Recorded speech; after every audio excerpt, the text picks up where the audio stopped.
Des images en noir et blanc rendues publiques par l'armée israélienne montrent des véhicules blindés et des bulldozers passant au travers d'un grillage de protection.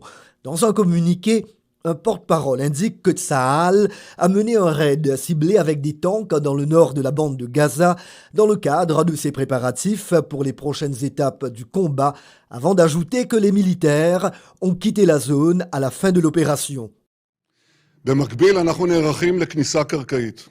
Nous préparons une entrée au sol.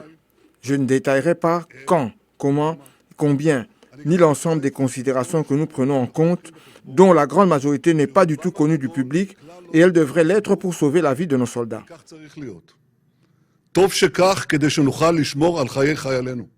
Cette probable opération inquiète une grande partie de la communauté internationale, redoutant un nombre important de victimes civiles à Gaza.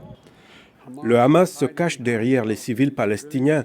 Il s'agit d'une attitude méprisable et sans surprise, c'est aussi lâche. Cela représente également un fardeau supplémentaire pour Israël pendant qu'il poursuit le Hamas.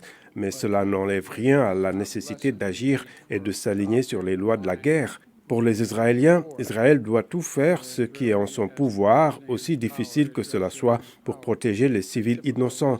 Et c'est difficile.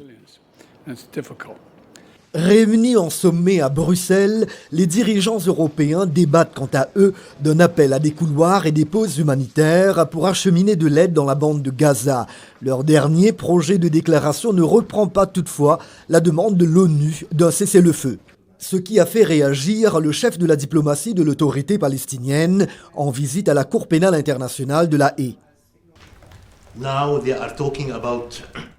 Il parle d'un nouveau concept, la pause humanitaire. Qu'est-ce que cela signifie? Une pause humanitaire. Cela signifie que vous pouvez arrêter le bombardement pendant une demi-heure et le reprendre immédiatement après.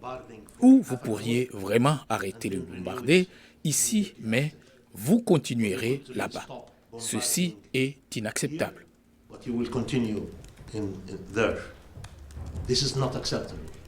Pour Washington, un cessez-le-feu à ce stade ne bénéficierait qu'au Hamas.